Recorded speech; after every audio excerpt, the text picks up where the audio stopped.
ఆంధ్రుల కళల రాజధాని అమరావతి మనందరికీ తెలుసు. చంద్రబాబు గారు ఏదైతే అమరావతి నిర్మాణానికి ల్యాండ్ని సేకరించి నిర్మాణం ప్రారంభించారో, జగన్మోహన్ రెడ్డి వచ్చిన తర్వాత 3 రాజధానుల పేరుతో ఎలాగా అమరావతిని నాశనం చేశాడో మనందరికీ తెలుసు. అయితే అమరావతిని ఇప్పుడు తిరిగి పునర్నిర్మించాల్సిన బాధ్యత చంద్రబాబు గారి మీద ఉంది. జగన్మోహన్ రెడ్డి లాగా కక్ష సాధింపులు కానీ, జగన్మోహన్ రెడ్డి లాగా దోచుకోవడం మీద కానీ ఆయనకి దృష్టి లేదు, ఆలోచన అంతకంటే లేదు. కాబట్టి ఏంటి, అమరావతిని ఎలాగైనా డెవలప్ చేయాలి.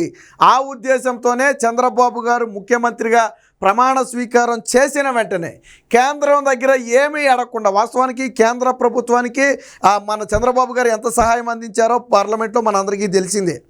అయినప్పటికీ కూడా చంద్రబాబు గారు అడిగింది ఒకటే, పోలవరం, అమరావతి వంటివి నిర్మాణాలు పూర్తి చేయాలి, కేంద్రం కొంచెం ఎక్కువ నిధులు రాష్ట్రానికి కేటాయించాలి.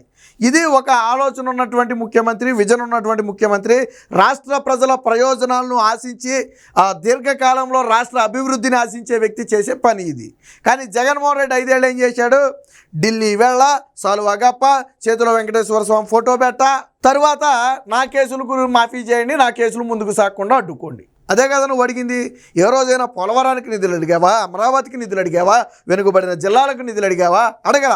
కానీ చంద్రబాబు గారు ముఖ్యమంత్రి కాగానే కేంద్ర ప్రభుత్వాన్ని ఒప్పించి 15,000 కోట్ల రూపాయలు అమరావతి నిర్మాణానికి తీసుకొస్తున్నారు. వాస్తవానికి అమరావతి ప్రాథమికంగా ఏదైతే హైకోర్టు, సెక్రటరేట్ ఆల్రెడీ గతంలో డిజైన్లు ఉన్నాయో వాటితో పాటు రోడ్లు, వీటికి సంబంధించి దాదాపుగా అంటే ఆ ల్యాండ్స్ డెవలప్ చేయడానికి కానివ్వండి, దాదాపుగా 47,000 కోట్ల రూపాయలు అవసరం అవుతాయని సిఆర్డీఈ తాజాగా ఒక అంచనాకు వచ్చింది. సో మొత్తంగా 47,000 కోట్లు, 50,000 కోట్ల రూపాయలు అవసరం అవుతాయి.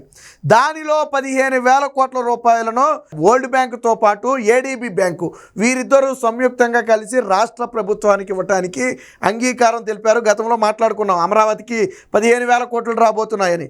ఇది అప్పు అని ఎగిరారు ఎవరు, వైసీపీ వాళ్ళు. అది అప్పు కాదు, కేంద్ర ప్రభుత్వమే దానికి షూరిటీ ఉంటుంది, కేంద్ర ప్రభుత్వమే వారికి తిరిగి తీరుస్తుంది. సో ఇందులో నో డౌట్ రాష్ట్ర ప్రభుత్వం మీద ఈ 15,000 కోట్ల రూపాయల భారం అనేది పడదు.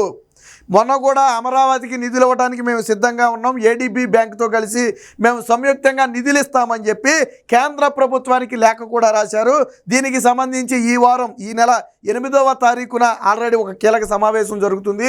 ఏడీబీ, వరల్డ్ బ్యాంక్ ప్రతినిధులతో పాటు, కేంద్ర ప్రతినిధులతో పాటు సిఆర్డీఏ అధికారులు కూడా అక్కడికి వెళతారు, ఆ ఫైల్స్ మీద సంతకం చేసుకుంటారు. ఈ ప్రక్రియ మొత్తం కూడా ఈ నెల 15, 20వ తారీఖుకి పూర్తి అయిపోతుంది. ఎప్పుడైతే ప్రక్రియ పూర్తయిన వెంటనే అంటే ఈ నెల చివరిలోనే దాదాపుగా 3,000 కోట్ల రూపాయలు, 3,750 కోట్లు అంటే మొత్తం 15,000 కోట్లలో దాదాపుగా 25% ఈ నెల చివరిలోనే ఇవ్వడానికి వాళ్ళు సిద్ధం కూడా చేశారు. అందుకు అంగీకారం కూడా తెలిపారు. అంటే ఒక రకంగా అడ్వాన్స్ లాగా అనుకోండి, అడ్వాన్స్ ఇవ్వటానికి కూడా వాళ్ళు అంగీకారం తెలిపారు. అంటే వచ్చే నెల నుంచే అమరావతి పనులు ప్రారంభం కాబోతున్నాయి. ఎప్పుడైతే ఈ నెల చివరి నాటికి దాదాపుగా 3,750 కోట్లు వచ్చే అవకాశం ఉందని తెలిసిందో సిఆర్టీ అధికారులు ప్రణాళిక సిద్ధం చేశారు. అంటే ప్రాథమికంగా ఈ డబ్బుతో ఏం చేయాలి, అలాగే రాబోయే 15,000 కోట్లు ఎప్పటికి వస్తాయి అంటే మొత్తంగా ఈ డిసెంబర్ నాటికైతే ఈ 15,000 కోట్లు ఈ డిసెంబర్ అంటే ఈ అకాడమిక్ ఇయర్లోనే మొత్తం వచ్చే అవకాశం ఉందని చెప్పి తెలుస్తుంది. అంటే వీటిని ఏ విధంగా ఉపయోగించాలనే దాని మీద ఆల్రెడీ సిఆర్డీ ఎప్పటికీ ఒక ప్రణాళిక కూడా సిద్ధం చేసింది. మొత్తంగా అంటే అభివృద్ధి చేయాలనే ఆకాంక్ష ఉన్న ముఖ్యమంత్రి అయితే ఇలా ప్రయత్నిస్తాడు. ఒకవేళ ఇదే ప్లేస్లో జగన్మోహన్ రెడ్డిని ఊహించుకుందాం, ఇప్పుడు అమరావతి ఉంటుందా? 15,000 కోట్ల నిధులు ఉన్నాయా? కేంద్రం నుంచి నువ్వు రూపాయి తెచ్చావా? 15,000 కోట్ల దాకా నీకు వద్దు. కానీ కేంద్రం నుంచి జగన్మోహన్ రెడ్డి ఎప్పుడైనా రూపాయి తెచ్చాడా? మనకు రావాల్సినవి వచ్చినాయి తప్ప ప్రత్యేకంగా నేను ఇందాక చెప్పినట్టుగా వెనుకబడిన జిల్లాలకు కానీ, పోలవరానికి కానీ, అమరావతికి కానీ నిధులు తెచ్చాడా? తేలేదు. కానీ చంద్రబాబు గారు ఇప్పుడు మనం మాట్లాడుకున్న మూడింటికి కూడా అటు పోలవరానికి నిధులు తెచ్చారు, వెనుకబడిన జిల్లాలకు ఆల్రెడీ మొన్న కేంద్రం ప్యాకేజీ ప్రకటించింది. ఇప్పుడు ప్రపంచ బ్యాంకుతో కలిపి ఏడీబీ బ్యాంకు అమరావతికి నిధులు ఇవ్వబోతుంది. దానికి కూడా పూర్తిగా కేంద్ర ప్రభుత్వం షూరిటీ కదా. మరి ఎందుకు జగన్మోహన్ రెడ్డి 5 ఏళ్లలో తేలేదు? ఎందుకు చంద్రబాబు గారు 5 నెలలు గడవక ముందే తెచ్చారు? అది విజన్ ఉన్నట్టు. చంద్రబాబు గారి మీద ఏమి అక్రమాస్తుల కేసుల్లో, సిబిఐ కేసుల్లో ఒకళ్ళ కాళ్ళ మీద పడాల్సిన అవసరంలా. జగన్మోహన్ రెడ్డి కంటే వివేకానంద రెడ్డి హత్య కేసు దగ్గర మొదలు పెడితే ఆ అక్రమాస్తుల కేసుల వరకు అన్ని కేసులే, అన్నీ బొక్కలే. కాబట్టి జగన్మోహన్ రెడ్డి వాళ్ళ కాళ్ళ మీద పడాల్సి వచ్చింది.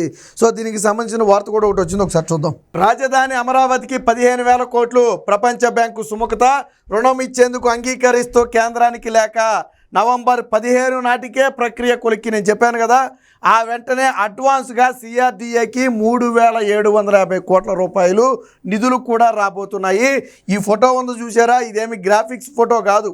వాస్తవానికి ఈ ఫోటో ఎప్పుడుదంటే 2014-19 మధ్యలో చంద్రబాబు గారు అమరావతి నిర్మాణాన్ని కన్స్ట్రక్ట్ చేస్తున్నప్పుడు ఫోటో ఇది. చాలామంది ఎక్కడితో ఫోటో తెచ్చేశారు అనుకుంటున్నారు.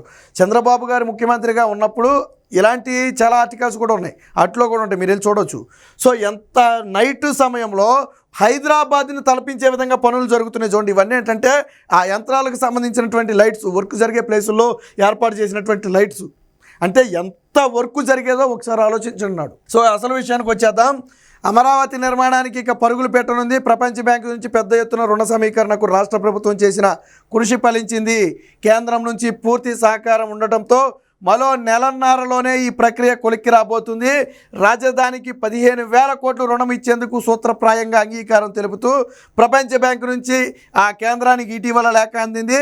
ప్రపంచ బ్యాంకు, ఆసియా అభివృద్ధి బ్యాంక్, ఏడీబీ అంటే అదే, ఆసియా అభివృద్ధి బ్యాంకు సంయుక్తంగా ఈ రుణం ఇస్తున్నాయి. మొత్తంగా 15,000 కోట్లు ప్రస్తుత ఆర్థిక సంవత్సరంలోనే సిఆర్డీఏకి రానున్నాయి. జగన్మోహన్ రెడ్డి అయితే ఒకవేళ నిజంగా ఇలాంటి నిధులు వచ్చినా సిఆర్డీఏ నిధులు తీసుకెళ్ళిపోయి పథకాలకు పప్పు బెల్లాల్లా పనిచేసేవాడు తప్ప అమరావతి నిర్మాణం చేసేవాడు కాదు. ఎందుకంటే జగన్మోహన్ రెడ్డి అలాగా బయట అప్పుడు పుట్టించలేడు పథకాలకి. కానీ ఇక్కడ చంద్రబాబు గారు వచ్చే ప్రతి రూపాయిని కూడా సిఆర్డీఏకి ట్రాన్స్ఫర్ చేస్తున్నారు. ప్రతి రూపాయిని కూడా అమరావతి నిర్మాణానికే వెచ్చిస్తున్నారు. ఇప్పుడు ఇచ్చే నిధులు మొత్తం కూడా. సో ఈ నిధులు ఈ ఆర్థిక సంవత్సరమే రాబోతున్నాయి. సో దీనికి ఏంటంటే మౌలిక వసతుల అభివృద్ధి, భూ సమీకరణలో భూములు ఇచ్చిన రైతుల స్థలాలకు కేటాయించిన లేఅవుట్ల అభివృద్ధి, పరిపాలనా నగరంలో శాసనసభ, హైకోర్టు, సచివాలయం, విభాగాధిపతుల కార్యాలయ భవనాలు, టవర్ల నిర్మాణం వంటి పనులకు 49,000 కోట్ల ఖర్చు అవుతుందని సిఆర్డీఏ తాజాగా ఒక అంచనా వేసింది. జగన్మోహన్ రెడ్డి చెప్పినట్టు 1,00,00,00,00,00,00,00,00,00,00,00,00,00,00,00,00,00,00,00,00,00,00,00,00,00,00,00,00,00,00,00,00,00,00,00,00,00,00,00,00,00,00,00,00,00,00,000 పూర్తి చేయడానికి ఇప్పుడు ఆల్రెడీ నిర్మాణంలో పూర్తి చేయడానికి దాదాపుగా 50,000 కోట్ల రూపాయలు సుమారు అవసరం అవుతాయని అంచనా.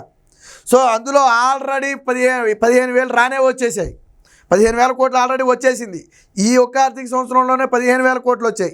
అలాగే చంద్రబాబు గారి పనితనం మెచ్చి అమరావతి నిర్మాణం పరుగులు పెడితే ఇదే ప్రపంచ బ్యాంకు అదనంగా నిధులు ఇవ్వచ్చు, లేదా ఇతర బ్యాంకులు కూడా కొంత చేయూతనిచ్చి రాష్ట్ర అభివృద్ధికి సహకరించవచ్చు. ఏది మందు మనకు చిత్తశుద్ధి ఉండాలి. చంద్రబాబు గారు ఆల్రెడీ 50,000 కోట్లు మొత్తానికి అవసరం అంటే అందులో 15,000 కోట్లు తెచ్చేశారు. రేపు కేంద్ర ప్రభుత్వం నుంచి కొంత మనకి సహాయ సహకారాలు అందిస్తుంది. కేంద్ర బడ్జెట్లో మొన్న కూడా అమరావతికి సహాయం చేస్తామని చెప్పారు. అలాగే రాష్ట్ర ప్రభుత్వం కొంత అమరావతికి బడ్జెట్లో కేటాయిస్తుంది. ఇలా మొత్తం అమరావతి నిర్మాణం పూర్తి చేయడం అనేది కష్టమేం కాదు. మరి 2014-19 దాకా ఎందుకు చేయలేదని కొంతమంది ముతక మేధావులు అడగొచ్చు. మొదటి 3 సంవత్సరాలు ల్యాండ్ సేకరించడానికే పట్టింది. ఆ ల్యాండ్ సేకరించిన తర్వాత జగన్మోహన్ రెడ్డి కోర్టుల్లో కేసులు వేయించి పర్యావరణ అనుమతులు లేవని, కేంద్ర అనుమతులు లేవని కోర్టుల్లో అనేక అడ్డంకులు సృష్టిస్తే వాటన్నిటినీ క్లియర్ చేసే టయానికి పుణ్యకాలం అయిపోయింది. అయినప్పటికీ కూడా ఒక పక్క కేసులతో పోరాడుతూనే మరో పక్క అమరావతి నిర్మాణానికి డిజైన్లు సిద్ధం చేయించారు. ఇదే మనం ఒక ఇంటిని కట్టుకునేటప్పుడే ఒక డిజైన్ని 100 సార్లు ఆలోచించి 100 డిజైన్లు చూసి సెలెక్ట్ చేస్తాం. అలాంటిది ఒక రాష్ట్రానికి రాజధానిని, నూతన రాజధాని నిర్మించేటప్పుడు ఇప్పుడున్న టెక్నాలజీ ప్రకారం మరి ఎంత పరిశీలించాలి, ఎంత శ్రమ పడాలి. దానికి సింగపూర్ నుంచి తీసుకొచ్చారు. ఎందుకనంటే అక్కడ అద్భుతమైనటువంటి నిర్మాణాలు ఉన్నాయి, ఆర్కిటెక్చర్లు ఉన్నారు. వారిని తీసుకొచ్చి 1కి 10 సార్లు నిర్మాణాలను సెట్ చేయించారు. ఇంతలో ప్రభుత్వం మారిపోయింది. అదే కానీ కంటిన్యూషన్లో ప్రభుత్వం ఉండుండే ఈరోజు హైదరాబాద్ను తలదన్నే అమరావతి దాదాపుగా రెడీ అయిపోను. సరే ఇప్పుడు మాత్రం ఆలస్యం ఏం కాలేదు, ఒక 5 ఏళ్ళు ఆలస్యం అవుద్ది, అంతకు మించి ఏం లేదనుకోండి. సో దీంట్లో 15,000 కోట్లు రావడంతో దానికి అనుగుణంగా ప్రణాళిక కూడా సిద్ధం చేశారు. 3,750 కోట్లు అడ్వాన్సు. ఎప్పుడైతే ఈ సంతకాలు బృందాలు పర్యటించి 3-4 దఫాలుగా రాజధానిలో పర్యటించింది. ఢిల్లీలో కేంద్ర ఆర్థిక శాఖ, ప్రపంచ బ్యాంకు, సిఆర్డీఏ అధికారులతో కీలక సమావేశం గురువారం జరగనుంది. నవంబర్ 8న తుది సమావేశం ఉంటుంది. అదే నెల 15 నాటికి సంతకాల ప్రక్రియ ముగుస్తుంది. అది పూర్తయితే 15,000 కోట్లలో మంజూరైనట్టే.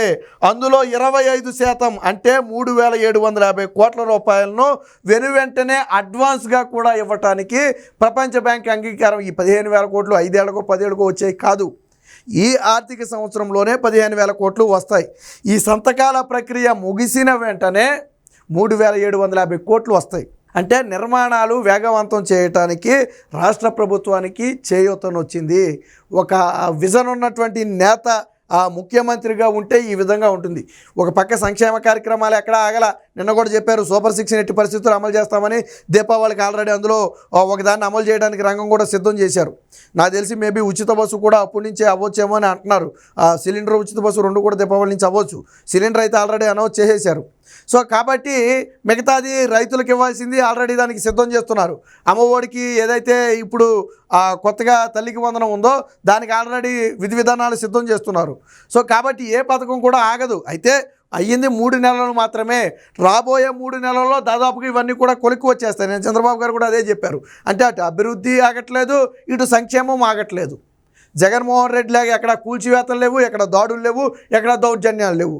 సాఫీగా సాగిపోతున్న ప్రయాణం మొత్తం కూడా. సో ఇది ఒక విజన్ ఉన్నటువంటి ముఖ్యమంత్రి రాష్ట్రానికి ఉంటే జరిగేది. మొత్తంగా చంద్రబాబు గారు చెప్పినట్టుగానే అమరావతి నిర్మాణాన్ని పరుగులు పెట్టిస్తున్నారు.